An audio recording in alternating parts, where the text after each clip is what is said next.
The college campus was buzzing with the kind of energy that you can only find in a place overflowing with young dreams and ambitions.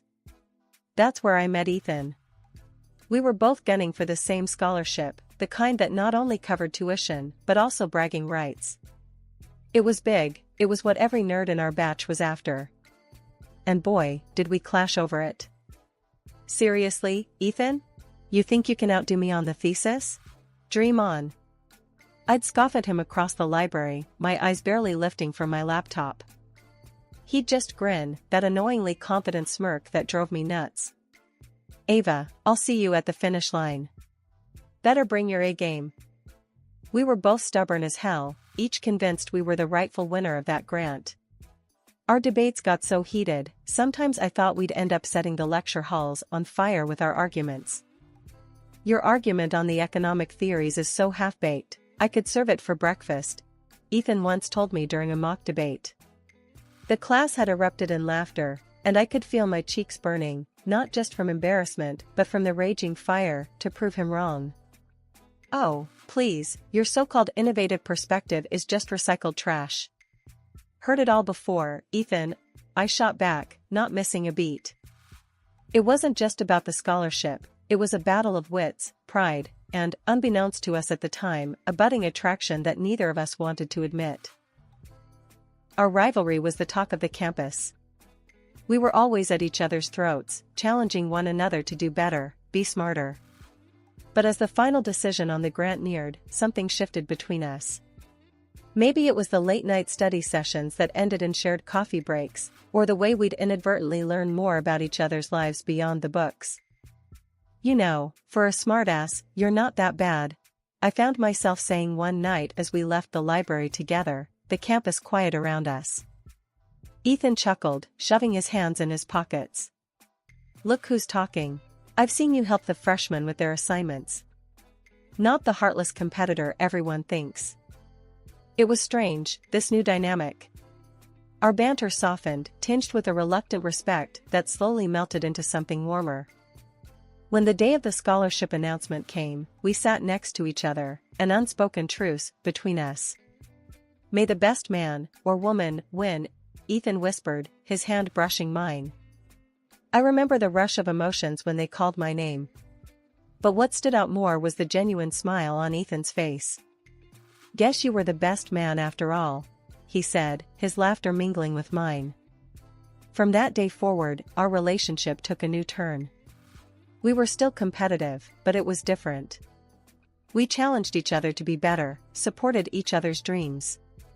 Our arguments turned into discussions, our banter into inside jokes. And somewhere along the line, we stopped being rivals and started being something more. Moving in together was the easiest decision we'd ever made. It felt like the natural next step, a testament to how far we'd come from those two hot-headed students who couldn't stand to be in the same room unless it was to argue over academic theories. Our friends were shocked. You too? Really? They'd ask, disbelief written all over their faces. Yeah, really, we'd say, exchanging looks that spoke volumes of the journey we'd been on. From rivals to roommates to, dare I say, soulmates. Living with Ethan was like being in our little bubble. But bubbles are delicate, and ours was no exception, especially when it came to dealing with his folks. Martha and John were as traditional as they come, and our choice to live together without the whole marriage shebang didn't sit well with them. Not at all. It was like a broken record every time we saw them. You're living in sin, Ava. It's not right. Martha would start, her tone laced with disappointment and a touch of scorn. She was a pro at guilt trips, making sure to sprinkle in stories of her own purity. John and I didn't even kiss until we were married. Can you imagine? I tried to keep my cool, respect was important to me, but boy, was it hard. Martha, times have changed. People don't wait for marriage to be together anymore. It's normal. Ethan stood by me, bless him, but it was like talking to a wall with them. John would chime in, voice heavy with this sense of betrayed values. We raised you better, Ethan. You're supposed to be a decent man, not swayed by this. That's what I was to them. Never Ava, always this, as if I were some bad influence instead of the person their son loved. Ethan tried to bridge the gap. "Mom, Dad, I love Ava. We're happy. Can't you just be happy for us?" But nope, it was like everything he said just bounced off them. Martha, with her knack for drama, would clutch at her pearls, literally. "Happy? How can we be happy when you're living in sin? It's not right, Ethan. You know it's not." The worst part? Ethan was caught in the crossfire. His folks made it seem like I had him under some spell. "You've changed, son. This isn't you," John would say, shaking his head like Ethan was some puppet gone rogue. And me? I was trying not to lose it. I respected their beliefs, sure, but the constant judgment was a drag. I told Ethan as much. "I get where they're coming from, but I'm not the enemy here. We're just living our lives." "I know," he'd sigh, looking like he was carrying the world on his shoulders. "It's just, they're my parents. I wish they could see how good we are together." In the end, it felt like we were stuck in this loop. Us trying to live our lives, them seeing it as some personal affront. It was exhausting, dealing with the endless lectures and the not-so-subtle digs at our life choices. But what could we do? They were his parents, and no amount of reasoning seemed to make a dent. So we kept on, living our sinful life, hoping one day they'd come around. Or at least, stop making every dinner feel like a trial where we were always found guilty. Just when I thought Martha and John's nagging couldn't get any worse, they hit us with a new plan. "You both need guidance," Martha announced one evening, her tone more determined than ever. "We've arranged for you to meet with Father Mike. He'll set you straight." Ethan and I exchanged a look. The kind that said, "Are you kidding me?" without needing words. "Mom, really? We don't need a priest to tell us how to live our lives," Ethan tried to reason, his patience wearing thin. But Martha was on a mission, and when Martha got going, there was no stopping her. "It's not up for discussion, Ethan. You're going, and that's final. It's for your own good." So there we were, a few days later, sitting uncomfortably in Father Mike's office, a cozy little room filled with religious books and those cliché inspirational posters. Father Mike was a kind-looking man, but the situation was just absurd. "Now, I understand there's some concern about your living arrangements?" Father Mike began, peering over his glasses at us. I bit my tongue, really wanting to say something snarky, but managed to keep it civil. "We're fine, really. It's just that Ethan's parents are a bit traditional." Father Mike nodded, as if this wasn't the first time he'd been dragged into a family squabble. "Marriage is a sacred union, but so is love and respect for one another. Are you two committed to each other?" Ethan took my hand, giving it a reassuring squeeze. "Yes, we are. Completely." The priest smiled, then turned to some of his books, probably looking for some wise quote to throw at us. But before he could get into it, Ethan cut in. "Look, Father, we appreciate what you're trying to do, but we're happy. Isn't that what matters?" Father Mike looked at us, then, after a long pause, he closed his book. "You're right. Happiness and commitment are what truly matter. Maybe it's not me who needs to guide you, but perhaps I can help your parents understand your choices." That meeting didn't magically fix everything, but it was a start. Or so we thought. Martha and John thanked Father Mike for his time, but seemed to ignore the whole "happiness and commitment are what truly matter" part. Instead, they focused on the sacred union bit. "See? Even Father Mike agrees. You two need to get married," Martha insisted, completely missing the point. Ethan and I just looked at each other, the reality of the situation sinking in. No matter what we did, it seemed like his parents would never be satisfied. It was like banging our heads against a brick wall. "Let's just get married and get it over with," I muttered to Ethan on our way home, half joking, but also half desperate for some peace. Ethan sighed, the weight of the world on his shoulders. "I'll do anything if it means they'll finally leave us alone." Little did we know, that decision to give in would open a whole new can of worms. But at that moment, all we wanted was a break from the constant pressure. If a wedding was what it took, then so be it. The wedding was something straight out of a fairy tale, or so I thought. I pulled out all the stops to make sure it was an event that would make Martha and John happy, given their traditional views. The church was decked out in flowers, the music was solemn yet uplifting, and I was dressed in a gown that was the very definition of elegance. Even Martha, who could rival a statue when it came to showing emotions, shed a few tears during the ceremony. But, of course, there was a catch. My friends, who'd been my rock through this whole ordeal, came dressed to kill. They looked amazing, but apparently, their style was a bit too much for Martha. "Did you see how they're dressed?" she whispered to me, right in the middle of the reception. "It's a wedding, not a nightclub." I could feel my cheeks burning, not sure if it was from anger or embarrassment. "Martha, they're my friends. They're here to celebrate with us. Can we just focus on that?" She clucked her tongue, shaking her head like I'd just failed the world's easiest test. "I'm just saying. A little modesty wouldn't hurt." After we caved and got hitched, Martha and John must have thought they snagged an all-access pass to our place. No kidding, they started popping by every single day. If you ever needed a live demo of what too much looks like, this was it. One Saturday morning, there's a knock that could wake the dead. I'm talking 6 a.m., and these two are at our door like they're about to miss a flight. Ethan, barely awake, trudges to the door, and there they are, bright and chipper. "Good morning. We thought we'd spend the day together." Martha chirps, pushing past Ethan like it's the most normal thing in the world. I'm in the kitchen, drowning my sorrows in coffee when John starts critiquing my choice of breakfast. "You know, a hearty breakfast is important. Is this even food?" He's eyeballing my cereal like it's from another planet. "Eggs and bacon were fine for you, right?"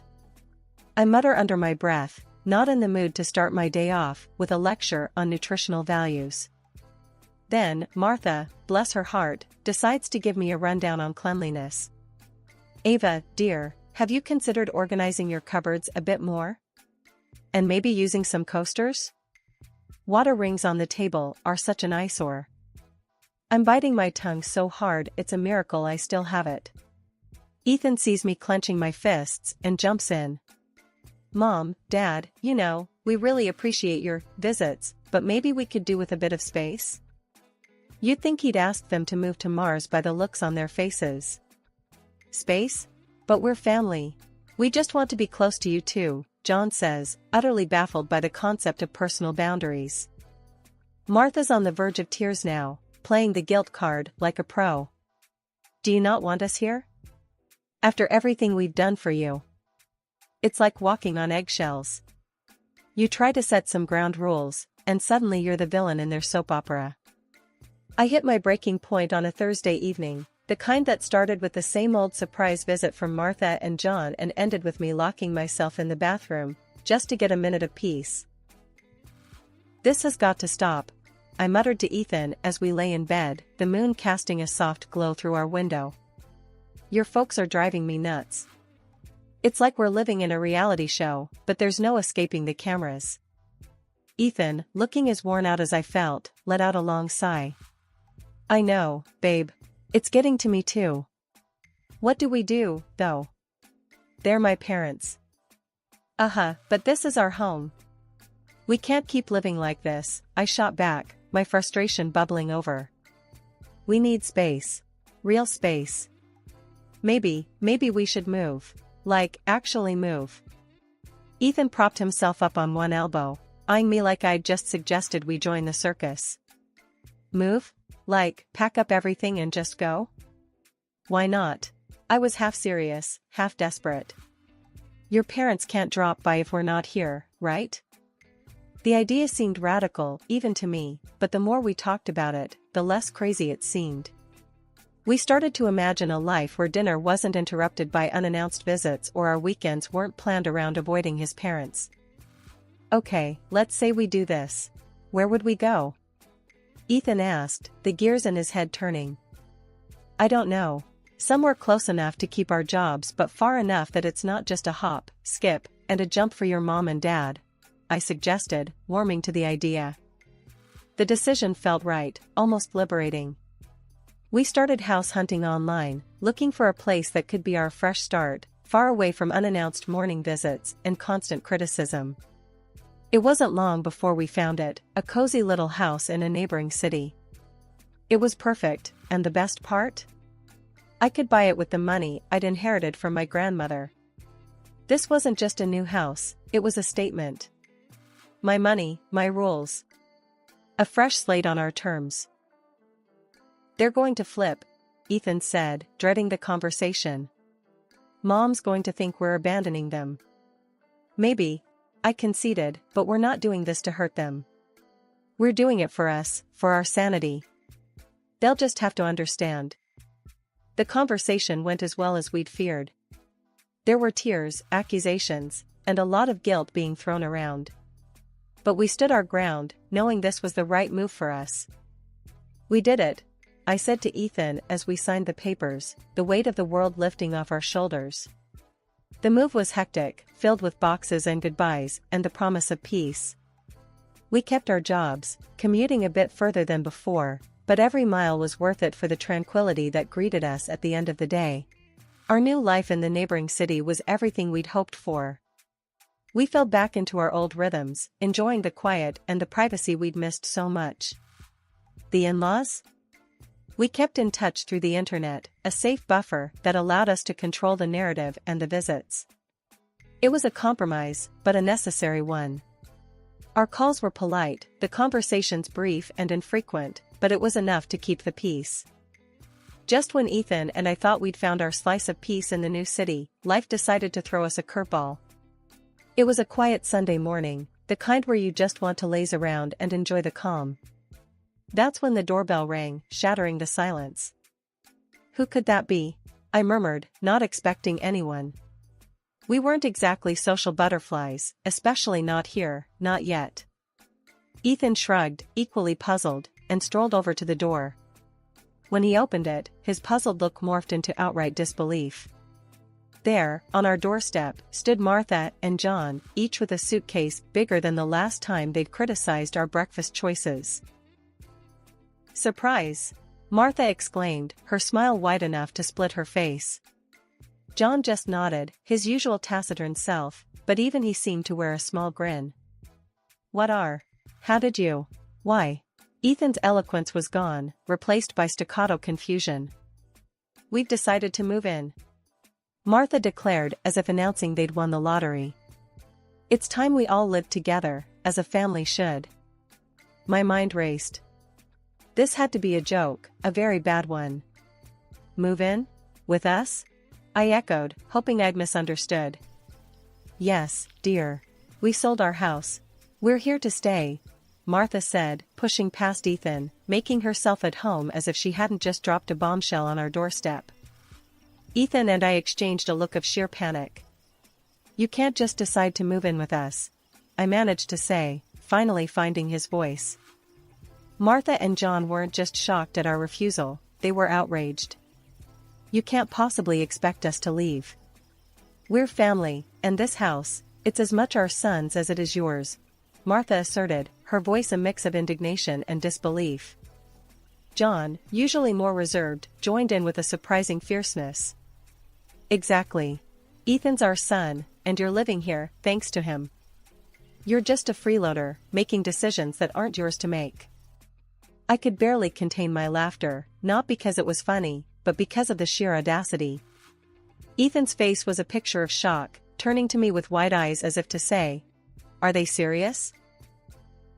Hold on a minute, I said, still chuckling as I went to retrieve a folder from our home office. I flipped it open to a very important document, the deed to the house. I made sure they could see it clearly. See this? This house was bought with the money I inherited from my grandmother. I am the sole owner. So, actually, it's entirely up to me who lives here.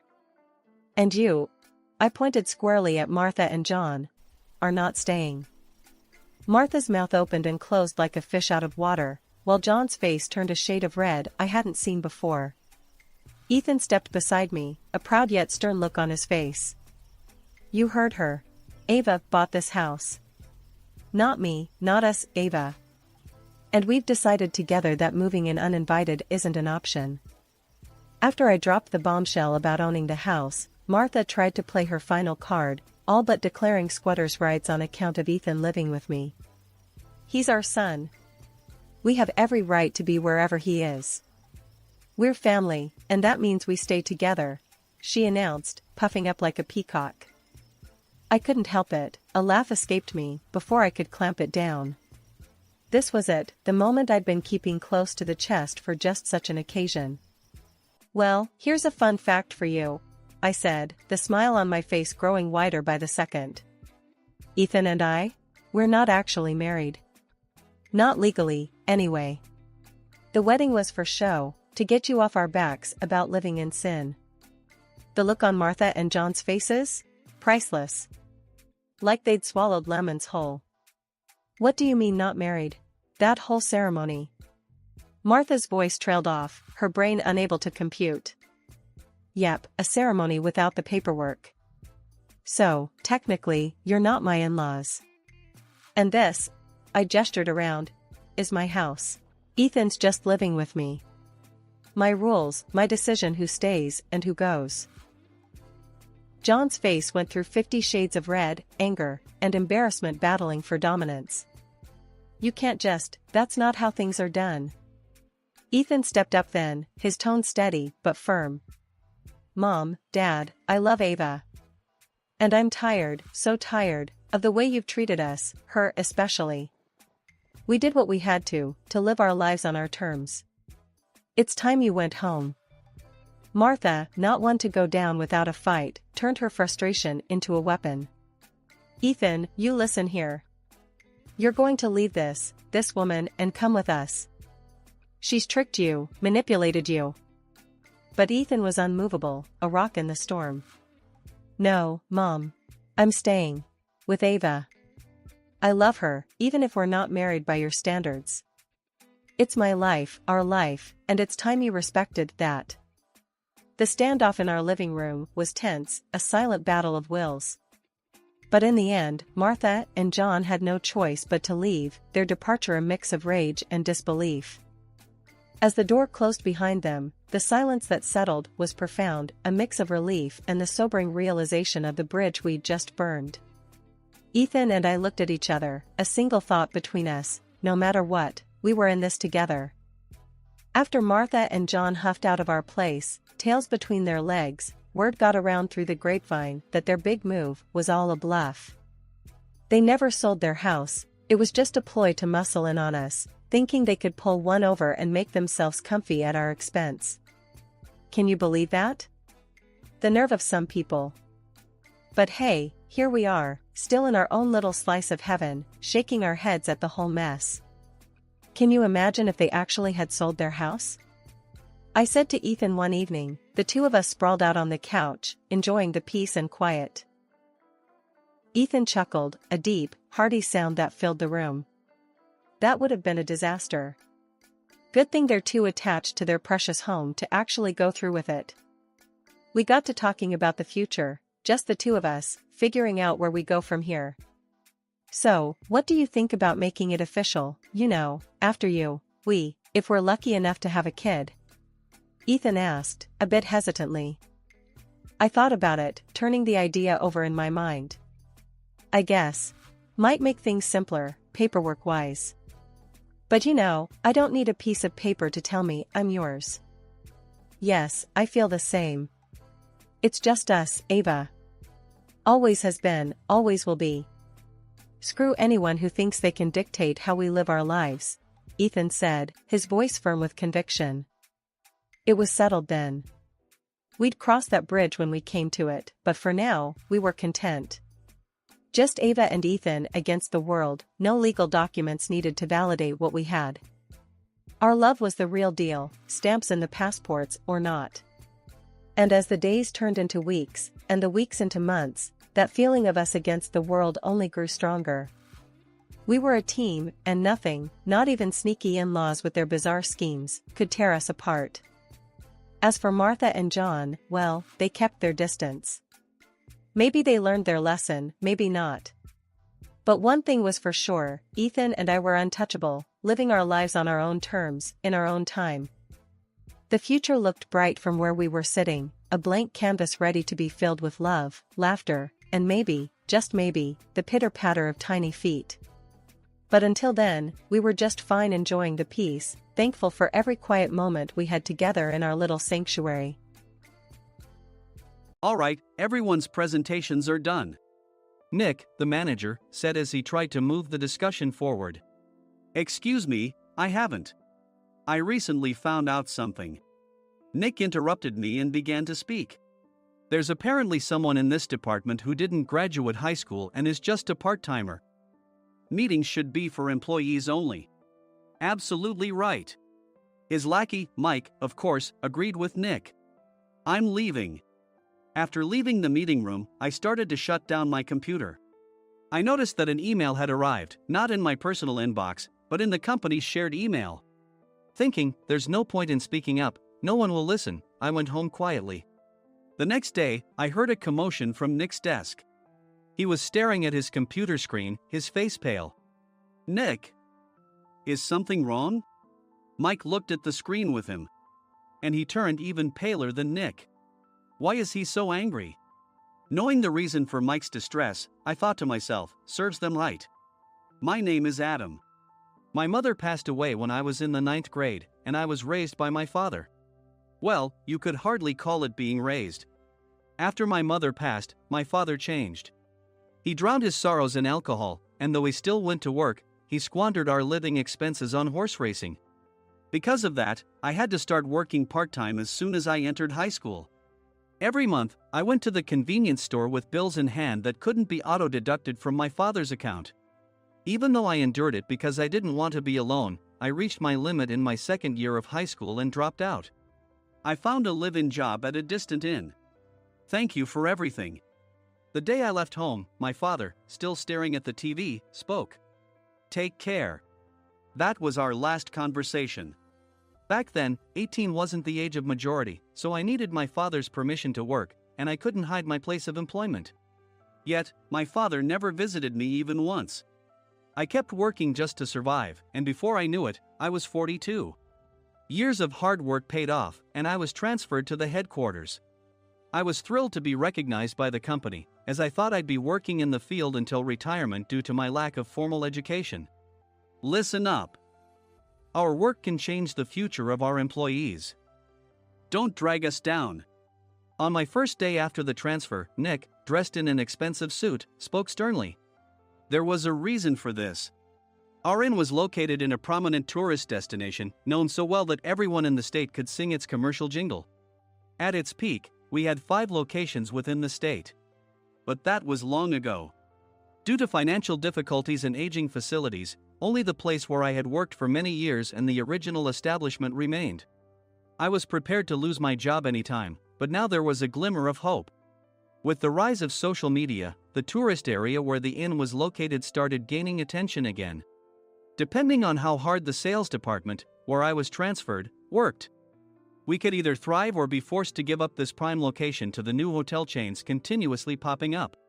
For Nick, who had switched careers from another industry to strengthen our sales, this was a battle he couldn't afford to lose. I understood why he had to be strict. I will do my best.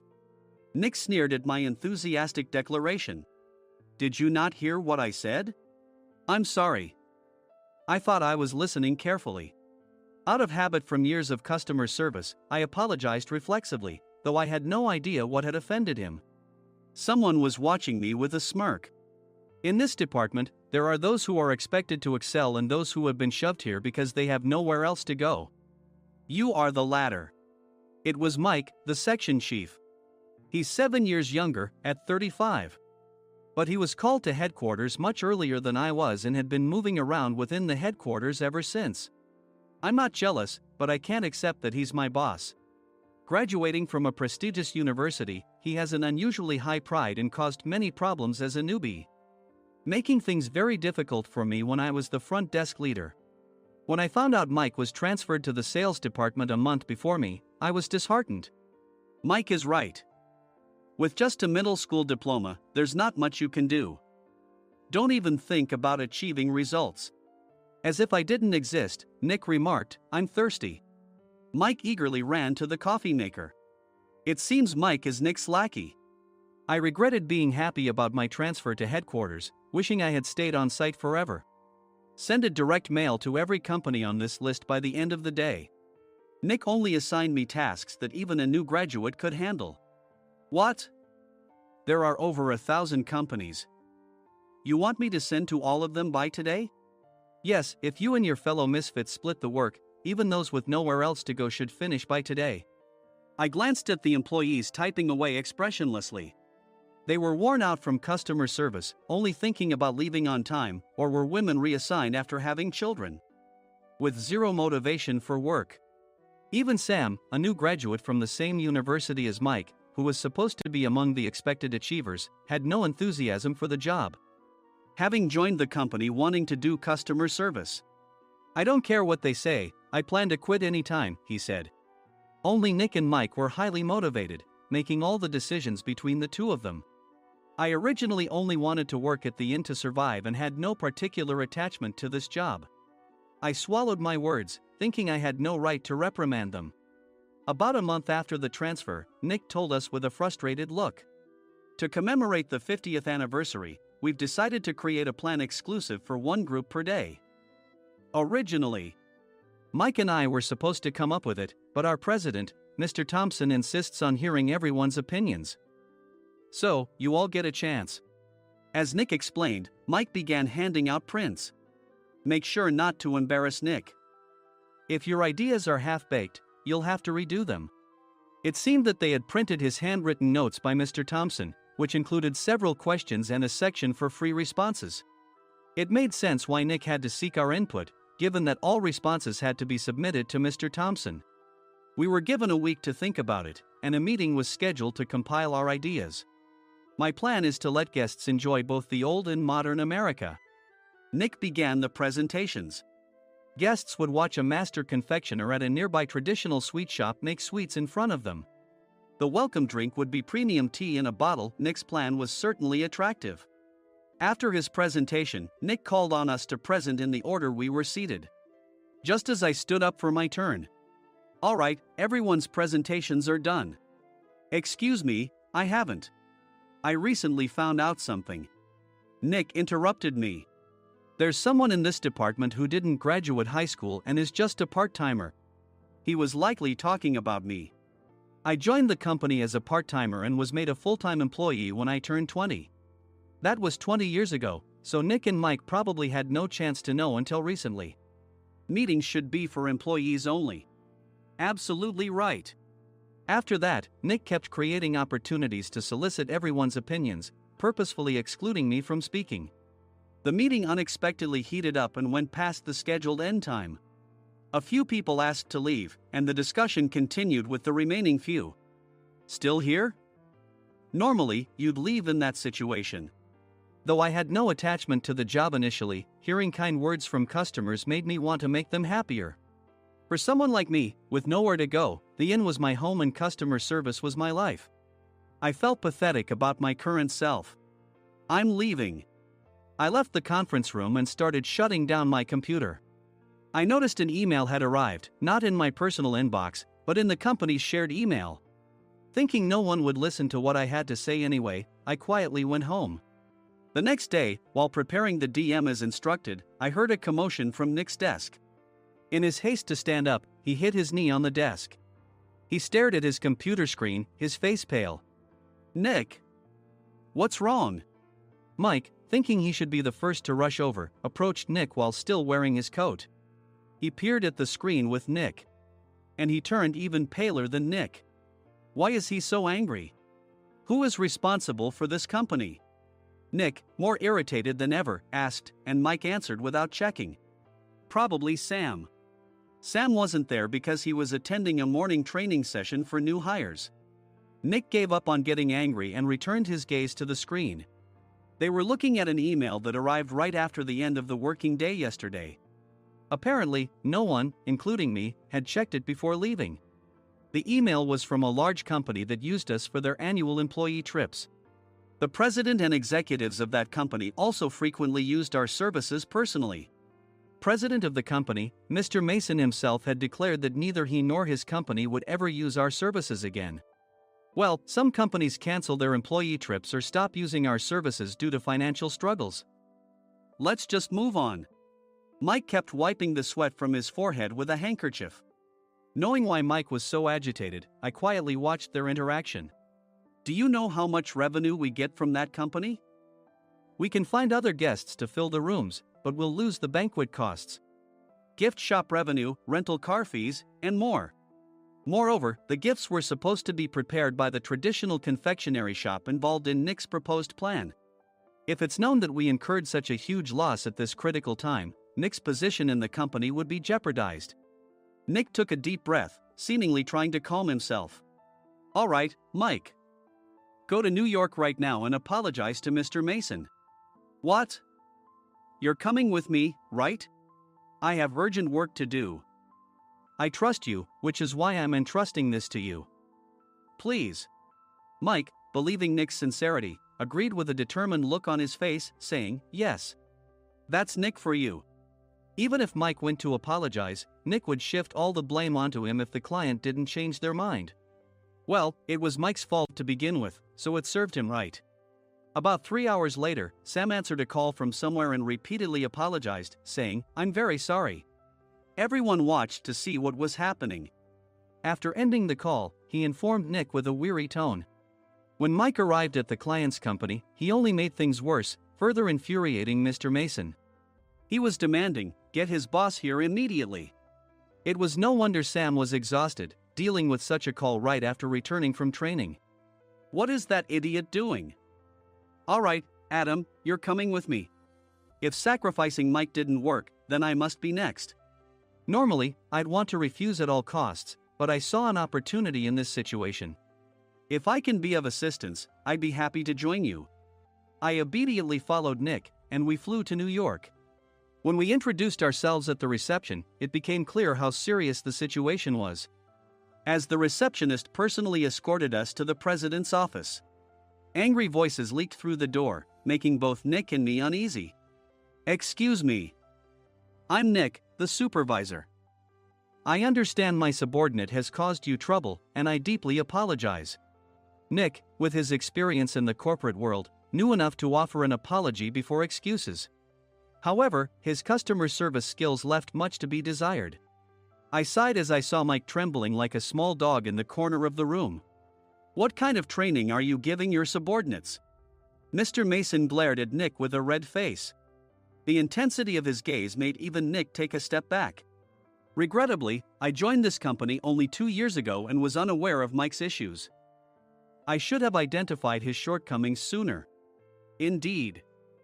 I should have realized sooner. No sensible person would come to apologize and then give a lengthy presentation on the drawbacks of not using their inn. Nick froze, his mouth slightly open. Suspecting the worst, I picked up the documents that had fallen to the floor. It seemed Mike hastily prepared these documents on the plane, listing the disadvantages. Disadvantage 1: if you change the venue for the company trip, employees might suspect it's for cost-cutting reasons, leading to a negative impression. Reading it aloud half-jokingly, Nick snatched the papers from my hand and checked the contents with a furious expression. Among the stack of documents was a receipt from a nearby convenience store's copy machine. I felt a pang of dread, hoping he hadn't shown the receipt as well. What do you think he said when I asked what kind of nerve he had to do this? I'm very sorry. Faced with the dire situation, Nick must have thought there was nothing left to do but apologize. In a voice smaller than I'd ever heard from him, he uttered words of apology. He said, I'm a Harvard graduate. I don't believe I said anything wrong. Mike, what have you done? Forgetting his plan to pin the blame on Mike, Nick yelled loudly, even in front of Mr. Mason. I didn't do anything wrong. You're still saying that? Look at him. Mike pointed at me with a shaking hand. I was assigned to headquarters in my 20s and now I'm a section chief. This guy only made it to headquarters at 42. Everything I've done proves I was right. So why are we losing the contract? Having said his piece, Mike collapsed to the floor. Of course. You were sent there because you had nowhere else to go. Mike never expected to hear such words from someone he looked down upon. He lunged at me, and Nick hurriedly stepped in to stop him. Mr. Thompson told me Mike is a quick thinker, and to take good care of him. There's no way he was pushed aside. Don't make things worse here. He didn't say quick thinker, he said only quick-witted, didn't he? I don't remember that part. I recalled the many troubles Mike caused when he was a newbie. When Mike was on the front line, his pride was so high that he never apologized to customers. Customer service, especially in our job, doesn't work alone. It brings both good and bad situations. If the front staff or housekeepers made mistakes, or the cleaning company didn't properly clean a room, one had to apologize to the customers regardless of personal fault. Mike, in such situations, would never apologize, insisting he wasn't at fault. This often angered customers, and as the front desk leader, I frequently had to apologize on his behalf. He caused complaints and disrupted operations, which is why he was quickly moved to headquarters. In departments where he didn't interact directly with customers, his quick thinking was beneficial and things went well. But it seemed his flaws were starting to show. Corporate reservations are supposed to be entered into the system by the sales representative. But a quick check yesterday revealed that more than 10 items were missing from the client's reservation. The handover document clearly stated what needed to be prepared. Why didn't you enter it into the system? Why do we have to give them special treatment? Filling rooms near the banquet hall, setting up all the food in advance. Specifying the brand of wine, they're too demanding. No wonder he always angered customers, I thought, feeling a headache coming on. Grouping them in rooms near the banquet hall is for our benefit too. It makes it easier for the staff to set up beds and serve breakfast since everyone's schedule is synchronized. As for the other requests, Mr. Mason suggested them to lighten our load. I didn't know that. Nick finally seemed to realize that Mike was the one who had angered the client. What did you say to them? I just told them we wouldn't give them special treatment anymore. We shouldn't waste effort on things that don't bring in money. I was utterly exasperated at his lack of understanding of customer service. Of course, we shouldn't comply with unreasonable demands. But carrying over successful practices from past stays makes customers feel remembered and enhances their experience. Good memories encourage repeat visits. That's part of our job. I looked down at Mike, who was sitting on the floor. In our job, nothing is a waste. Mr. Thompson likely moved you to the sales department, hoping you'd finally understand this. How do you think he feels now that you've failed to meet his expectations? Mike, tears in his eyes, fled the president's office. I was amazed he still hadn't apologized. You have it tough, Adam. It's okay, we're all employees of the same company. I deeply apologize for this disrespectful incident. Especially after all the care you've shown us. If it weren't for you, Adam, I really would have stopped staying here. When I heard you were moving to the sales department, I was willing to reconsider if you handled it. Seeing us talk so amicably, Nick's face contorted. Do you two know each other? Adam's service is excellent. I always requested him specifically. Normally, we don't accept specific staff requests, but we made an exception for Mr. Mason, adjusting my shifts accordingly. He had personally stayed at our hotel just before my transfer, and during casual conversation, I mentioned, I'm moving to the sales department soon. If I hadn't told him then, things could have been much worse. Please continue to take care of us. I look forward to it. On the return flight, Nick awkwardly offered me a can of beer. It's still working hours. Of course, I had no intention of forgiving him for a single beer. Nick might try to pin everything on Mike and avoid any consequences. While pondering this, a startling fact came to light. Nick, the tea bottles for the plan have arrived. I handed Nick a bottle labeled with our inn's name. They look good. What are you talking about? These are plastic bottles. I had assumed we would use the trendy, high-end bottling tea. But what arrived were ordinary plastic bottles of tea with customized labels. The only unique aspect was the label, which had the inn's name, making it look customized. Upon further investigation, I discovered that a substantial amount of money was set to be paid to the tea company. It was priced like bottling tea. Does this plastic bottle really cost $100 each? The tea inside is specially blended for us. The extra cost is for that. Wouldn't it be better to use another tea company? Or is there a specific reason we must use this one? As Nick continued to make excuses, I showed him a printed email. I informed the tea company's president, Mr. Mitchell, that we discovered irregular payments and he confessed.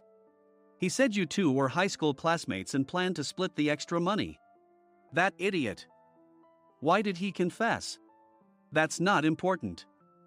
You should worry about yourself, this could turn into a police matter. Opening the bottle cap, I suggested. How about calming down with this tea? It supposedly has a relaxing effect. Nick drank the tea frantically. In the following days, decisions were made about their fates. Mike was reassigned to the General Affairs Department, with no chance of transfer or promotion, as per Mr. Thompson's orders. As for Nick, since the payment to the tea company hadn't yet been made, he narrowly avoided legal trouble. Instead, he was encouraged to leave the company, and to avoid further complications, Nick submitted his resignation. Rumor has it that connections between HR departments have made it difficult for him to find new employment. Even though it was good to have those two gone, something unexpected happened in the sales department. Everyone became motivated and united in refining the 50th anniversary plan. In the end, my plan was adopted. We collaborated with the Tourist Information Center to provide personalized guides. The plan, tailored to the number of guests, was truly special for the 50th anniversary. Hey, is Adam's family coming to stay? I immediately booked that special plan for my family. Sam noticed it on the reservation list and quickly picked up on it. Yes, I'm inviting my father. That's great. I might invite my parents too. I lacked the courage to face my father just as Adam. But here, with the confidence Mr. Mason praised, I felt ready. The 50th anniversary plan was a perfect opportunity to reconnect with my father. I hoped to bring back the days when we could laugh together as we once did.